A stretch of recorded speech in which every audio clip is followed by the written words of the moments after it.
मानसिक रूप से तो हम बहुत ज़्यादा डिस्टर्ब है ही। अब भी गर्मी में शारीरिक रूप से भी तो परेशान होते ही है और पैसे भी खर्च होते हैं आने जाने के। 3 साल में तो अगर सरकार चाहती तो एक एक कर्मचारी के घर जाके अगर डॉक्यूमेंट्स वेरिफिकेशन हो सकता था, लेकिन अभी तक डॉक्यूमेंट्स वेरिफिकेशन नहीं हुआ। इसका मतलब कहीं ना कहीं कमी है सिस्टम में। एसओजी करेगी, इसमें पड़ते खुलेगी तो सर हमें तो अब भरोसा नहीं रहा। कुल मिला के अगर 9-10 महीने में अगर एसओजी जांच नहीं कर पाए तो फिर कौन जांच करेगा। आज तक नहीं लगा कि हम पीटीआई बन गए, क्योंकि हमारी भर्ती को लोग ऐसी शक की निगाहों से देखते हैं। जो पुलिस से कुछ भी नहीं समझता हो वो भी जाकर पीटीआई 2000 भर्ती 22 के बोलोगे तुम। पीटीआई के नाम पे, एक जॉब के नाम पे सिर्फ एक मजाक बन के रह गए। हमें समझ में नहीं आता है कि हमने ये जॉब पाके कहीं गुनाह तो नहीं कर दिया। कभी कभी जनता के इतने क्रॉस क्वेश्चन होते हैं कि हम समझ नहीं पाते कि लोग हमारे को टॉन्ट मार रहे हैं या फिर हमारी तारीफ कर रहे हैं। 46 डिग्री तापमान के बीच शिक्षा संकुल पर पीटीआई अभ्यर्थियों का अर्धनग्न प्रदर्शन ये सरकार के सिस्टम पर सवाल निशान उठाता है, क्योंकि ये जांच एसओजी में चल रही है, फिर भी उसके बावजूद ना इन पर ध्यान दिया जा रहा है। और स्थायीकरण की मांग यूँ कहें कि 3.25 साल का समय सरकार पर पूरा हावी होता है, क्योंकि इस पर शिक्षा मंत्री की तरफ से कुछ भी स्पष्ट शब्दों में नहीं कहा गया। क्योंकि ये पूरी भर्ती 5546 पदों पर निकाली गई थी, जिसमें से करीब 1700 से अधिक ऐसी डिग्रियां थी जो उत्तर प्रदेश की जैस यूनिवर्सिटी से पाई गई और राजस्थान की यूनिवर्सिटी से पाई गई। जब एसओजी को लगा कि इस पूरी भर्ती में धांधली हुई है तो फिर एसओजी ने इस भर्ती पर पूर्ण तरह से स्टे दे दिया। और अभी भी जो अभ्यर्थी सिलेक्टेड हो गए, 2 साल प्रोविजन उनका पूरा हो गया और अगर अब स्थायीकरण की मांग करें तो फिर इस पर रोक लगा दी गई है। हालांकि जांच कब तक पूरी होगी, सिस्टम पर सवाल निशान है। 4 साल बीत गई है। अगर विभागीय जांच 10 साल चलती है तो इनका कसूर क्या है? क्या ये 10 साल तक सिर्फ इतने ही पेट पर नौकरी करेंगे या फिर स्थायीकरण पर यूं ही रोक जारी रहेगी? बातचीत कर लेता हूँ भैया से। भैया क्या नाम आपका? मेरा नाम भंवर चौधरी है और टोंक में पोस्टेड में, और 3 साल से ऊपर हो गई। अब ये पता नहीं चल रहा है जांच कहाँ तक जांच पहुंच रही है, जांच हो रही है या नहीं हो रही है, कुछ पता नहीं है हमें। और जैसा कि आपने देखा था 18 तारीख को हमारा धरना था, उसके बाद में लगातार हमारा अनिश्चितकालीन धरना है और मानसिक रूप से बहुत ज़्यादा हम पीड़ित हैं। अब इतनी सी सैलरी में तो हमारा गुजारा नहीं हो सकता, आप भी जानते हो इस चीज़ को। अब सरकार से यही हमारी गुजारिश है कि जल्दी से जल्दी हमारा वेतन नियमितीकरण कर और स्थायीकरण करे। और इसके आप भी देख रहे हो, इतनी गर्मी में हम यहाँ बैठे हैं, दूर दराज से आते हैं, अलग अलग जिलों से लोग बाग आ रहे हैं, सभी साथी लोग हैं, सभी पीटीआई है। तो मानसिक रूप से तो हम बहुत ज़्यादा डिस्टर्ब है ही। अब भी गर्मी में शारीरिक रूप से भी तो परेशान होते ही है और पैसे भी खर्च होते हैं आने जाने के। तो सारी चीज़ों की परेशानी हो रही है। दूसरी चीज़ देखा जाए तो 3 साल में तो अगर सरकार चाहती तो एक एक कर्मचारी के घर जाके अगर डॉक्यूमेंट्स वेरिफिकेशन हो सकता था, लेकिन अभी तक डॉक्यूमेंट्स वेरिफिकेशन नहीं हुआ। इसका मतलब कहीं ना कहीं कमी है सिस्टम में। तो हमारा सरकार से यही मांग है कि जल्दी से जल्दी हमारा स्थायीकरण करे और हमारा वेतन नियमितीकरण करे। कैसे देख रहे हैं 46 डिग्री तापमान के बीच अगर आप तो अर्धनग्न हो गए, क्या लगता है कि सरकार नहीं सुन पा रही, अभी आप पूरी तरह से सिस्टम फेल होता नजर आ रहा है या फिर जांच ऐसी जारी रहेगी? बिल्कुल सर, अभी तक जो हो रहा है इतना आज 9वां-10वां दिन है हमारे धरने का और कोई सुनवाई नहीं हो पा रही, तो हमें तो ये लग रहा है कि सिस्टम में कहीं ना कहीं खामी है। क्योंकि हम जिस प्रकार से हम विरोध प्रदर्शन कर रहे हैं, हालांकि हमारा शांतिपूर्ण धरना है, फिर भी हम अपना रोष व्याप्त कर रहे हैं। चाहे अर्धनग्न हो गए, चाहे भूख हड़ताल पर करना पड़े तो हम करेंगे सर, लेकिन हमारे साथ जो अन्याय हो रहा है उसके खिलाफ हम लड़ेंगे। हमने प्रत्येक मंत्री जी को, अधिकारी जी को हमने ज्ञापन देके जताया था हमें कि सर हमारा स्थायीकरण कर दीजिए। जो फर्जी है या आपको लगता है संदिग्ध है, आप उनको रोकिए भेजिए, हमें कोई दिक्कत नहीं, कोई आपत्ति नहीं है। लेकिन जो हम सही है, हमें गवर्नमेंट यूनिवर्सिटी से हम करके आए, हमारा क्या दोष है? आप 10 पॉइंट बना के जाँच भी कर लीजिए, या आपने जांच कर रहे, आपने पॉइंट बनाए थे, उसके अकॉर्डिंग भी आप 10 महीने 11 महीने होने को आए, हमारा प्रोबेशन पूरा हो चुका है, हमारा घर नहीं चल रहा है। तो आप थोड़ा सोचने वाली बात है कि सर कब तक ऐसे चलेगा। हम मजबूर है, आज इतनी धूप के अंदर यहाँ खड़े हैं, अर्धनग्न होके खड़े हैं, लेकिन आप हमारी मजबूरी समझिए कि सब घर बार छोड़ के हम 400 किलोमीटर दूर आके यहाँ बैठे हैं। तो हमारा यही कहना है सरकार से कि भाई कुल मिला के कि आप जल्दी से जल्दी हमारा दर्द समझिए, हमारी पीड़ा समझिए और जल्दी जल्दी हमारा स्थायीकरण कीजिए। एसओजी कह रही है जो लोग इसमें शामिल है, अभी और पड़ते खुलना बाकी, इसलिए थोड़ा हम समय ले रहे हैं, जांच जारी है। सर अब एसओजी करेगी, इसमें पड़ते खुलेगी तो सर हमें तो अब भरोसा नहीं रहा। कुल मिला के अगर 9-10 महीने में अगर एसओजी जांच नहीं कर पाए तो फिर कौन जांच करेगा। अब अगर पढ़ते तो एक बार जो एसओजी के ऐसे कर 4000 प्लस आदमी सही हैं, तो उन 4000 प्लस को तो ज्वाइनिंग दो। जो आदमी जिस पे आपको ये है कि वो डाउटफुल है तो उसको रोक लो, और जो सही है उसको तो ज्वाइनिंग दे दो। और जब हमारे यहाँ ज्वाइनिंग हुई थी सितंबर 2023 में, तो हमने एफिडेविट दे रखा है गवर्नमेंट को, भाई हमारी तरफ से कोई भी गलत तथ्य दिया गया और कुछ भी जानकारी छुपाई गई जो गलत हो तो हमारी सेवा से कार्य मुक्त कर दिया जाएगा। फिर उसके बाद भी कौन सी जांच, अगर जांच करनी तो करते रहो, हमारा वेतन नियमितीकरण कर दो। वेतन नियमितीकरण जब अगर कोई फर्जी साबित हो जाए तो उससे रिकवरी करना, ब्याज सहित पैसे वापस लेना, और भर्तियों में भी तो होता है। ऐसे देखते हैं ईमानदार से कि पेपर देते हैं, पास होते हैं, और जब नौकरी लग भी जाती है तो ऐसा सोचें कि सरकारी विभाग में आकर ऐसे बनियान में घूमना पड़ेगा, अध नगनों के विरोध करना पड़ेगा, फिर भी सरकार तक कोई बात नहीं पहुंचती। सर 3 साल हो गए हमारे को पीटीआई बने हुए, पर हमारे आज तक नहीं लगा कि हम पीटीआई बन गए, क्योंकि हमारी भर्ती को लोग ऐसी शक की निगाहों से देखते हैं।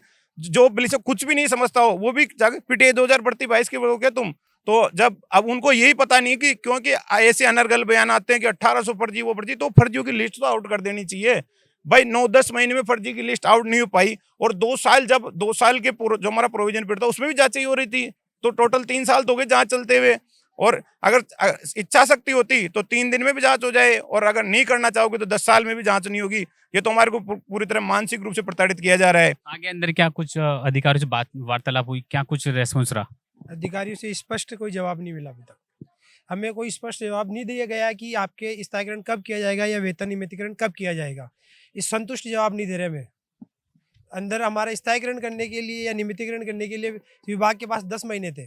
10 महीनों में उन्होंने कोई भी जांच नहीं की। अगर जांच की होती तो ये हमें यहाँ पे धूप में प्रदर्शन करना नहीं पड़ता अभी। देखिए, जांच के नाम पर सरकारी सिस्टम पर सवाल निशान खड़े होते हैं। शिक्षा मंत्री मदन दिलावर से लेकर शिक्षा विभाग, एसओजी, तमाम जो शिक्षा प्रणाली जो इस भर्ती की जांच कर रही है उन पर प्रश्न चिन्ह खड़ा होता है, क्योंकि जांच आखिर कब तक चलेगी? अगर 10 साल चलती है तो क्या इन अभ्यर्थियों का कसूर का जिम्मेवार कौन होगा? क्या 10 साल तक या फिर स्थायीकरण की मांग करते रहेंगे? ये सवाल निशान है। थोड़ा सा और मैं बात कर लेता हूँ इन भैया से। भैया, कैसे देखते हैं आप? सबसे पहले तो आपके न्यूज़ चैनल को बहुत बहुत धन्यवाद।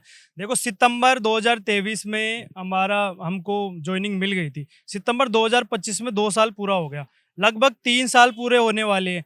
एसओजी कह रही है कि जांच चल रही है, तो ये 3 साल में क्या जांच करके हमारी ज्वाइनिंग नहीं दी गई क्या? जब 3 साल से ये जांच चल रही है तो जांच कब तक चलेगी? जांच का दायरा क्या है? और जबकि जब सचिवालय से हमारा जो आदेश निकला था उसमें ये निकला था कि कम से कम 10 दिन का दायरा उन्होंने फिक्स किया था कि 10 दिन में इनकी जांच करके इनका स्थायीकरण कर दी जाए। जब इनके ही आदेश का पालन नहीं हो रहा तो हम लोग क्या करें? सचिवालय से आदेश निकला था कि 10 दिन में जांच करके 10 दिन में ही इनको वो दे दिया, स्थायीकरण इनका कर दिया जाए। लेकिन अब तक हमारी कोई बात नहीं सुनी जा रही। और ये जांच का दायरा, जबकि एसओजी खुद ने साबित किया है कि 4100 पीटीआई बिल्कुल सही है इस भर्ती में। जब उन्होंने साबित कर दिया कि 4100 पीटीआई सही है तो फिर हमको स्थायीकरण नियमितीकरण क्यों नहीं दे रहा? इसके अलावा हमने एफिडेविट भी दे रखा है कि हम अगर गलत होंगे तो स्थायीकरण नियमितीकरण के बाद भी वो तो बाहर कर सकते हैं, उसमें कोई प्रॉब्लम वो नहीं है, तो हमारा स्थायीकरण किया जाए। तो एसओजी कह रही है कि जो यूपी की फर्जी डिग्रियां लगाकर जेएस यूनिवर्सिटी जिन्होंने डिग्रियां लगाई उनकी जांच जारी है, अगर और कोई पकड़ में आता है इसलिए थोड़ा सा और टाइम ले रहे हैं। क्या लगते हैं, क्या कुछ रेस्पॉन्स बाकी हो रहा है? जी बिल्कुल, जो फर्जी है हम उसको बाहर निकालो। हम बिल्कुल सरकार का सपोर्ट करें। जो जितने फर्जी है उनको बाहर निकालो, लेकिन जो सही है जिनकी जांच हो गई उनका तो कम से कम स्थायीकरण नियमितीकरण करो। जो सही है उनका स्थायीकरण नियमितीकरण करो और फर्जियों को बाहर निकालो। जबकि कई फर्जी बाहर निकल भी चुके हैं इस भर्ती में।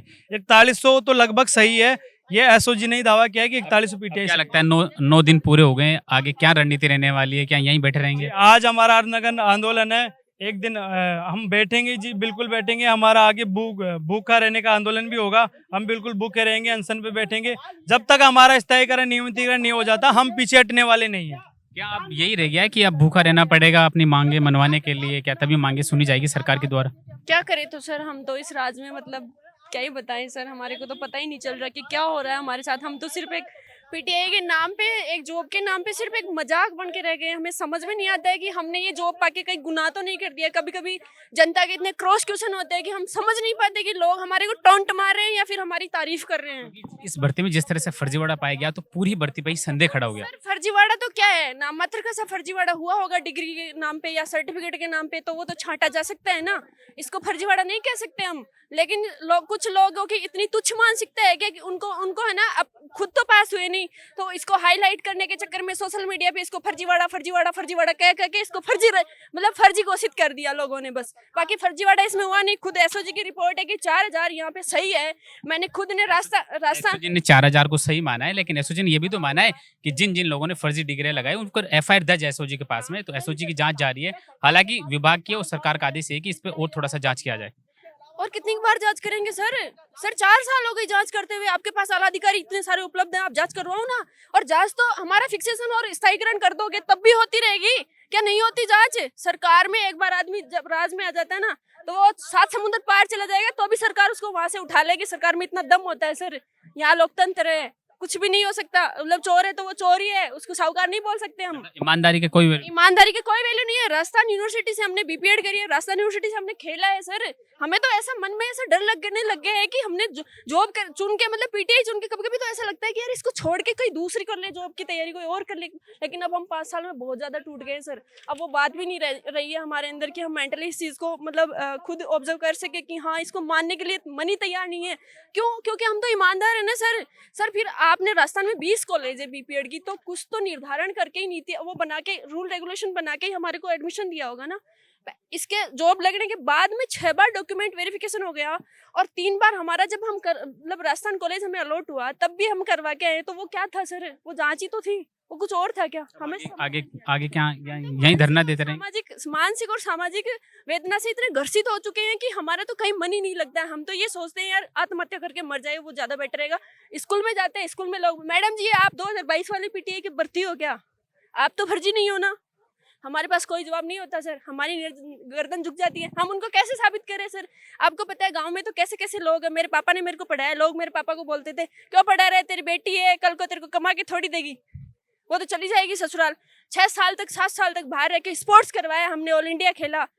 और फिर बाद में 40% का जब रूल आया तो हम पढ़ाई में इतने लीन हो गए कि खुद के शरीर का ध्यान नहीं रहा। आज इतनी शरीर में बीमारियां हो चुकी है कि खुद को समझ में नहीं आता कि उस टाइम पे हमने क्या कर लिया था खुद के शरीर के साथ। चलो हम उसको तो भूल गए, लेकिन अब तो कम से कम हमें हमारा हक मिले ना। आगे क्या रणनीति रहेंगी? आगे हमारी यही रणनीति रहेगी सर कि या तो हमारी सरकार सुन ले, नहीं तो फिर हम थोड़ा आंदोलन का उग्र रूप धारण करेंगे। और क्या आप क्या कहेंगे? सर मेरा कहना यही है कि जो जांच चल रही है वो कब तक चलेगी? आज 10 महीने ऊपर हो गए हैं और अभी जांच खत्म ही नहीं हुई। और ना ही हमारे पास कोई जो डेटा चल रहा है 244 है या 250 जो डेटा चल रहा है कि ये इतने अपात्र पाए गए हैं। कईयों पे एफआईआर दर्ज भी हुई है। हाँ, हम मानते हैं कि कई लोगों ने बैक डेट में डिग्रियां लाके और ज्वाइनिंग ले ली, फर्जीवाड़े तरीके से ज्वाइन लिए। तो इसका मतलब ये नहीं कि पूरी भर्ती में सारे पीटीआई फर्जी है। ये गलत है सर। मतलब कई क्या अधिकतर लोग यही चीज बोलते हैं कि ये तो 2022 वाली भर्ती के हैं, ये तो फर्जी है। स्कूल में भी हमें इस तरीके से देखा जाए, आप 2022 वाले फर्जी तो नहीं हो। यही समाज में जाते हैं तो वहाँ पे भी यही बोला जाता है। क्यों सर? जब एसओजी ने मान लिया कि 4000 प्लस पीटीआई वैलिड है तो इनका स्थायीकरण दो ना सर। हाँ, जो वैलिड कैंडिडेट है, जो पात्र है, उनको स्थायीकरण दिया जाना चाहिए। और जो इनवैलिड है, हम बोलते हैं उनके खिलाफ कार्रवाई कीजिए। आप जितने इनवैलिड निकलते हैं, जो अपात्र है, उनको बाहर निकालिए और जो वैलिड है उनको स्थायीकरण दीजिए सर। आगे क्या रणनीति रहेंगे? सर हमारा आगे का आज 9वां दिन चल रहा है धरने का। अगर सर सरकार नहीं सुन रही है, नहीं उठती है, तो सर हमारा आंदोलन का उग्र रूप रहेगा और हम लड़कियां भी लड़कों के साथ में अनशन पे बैठेंगी सर।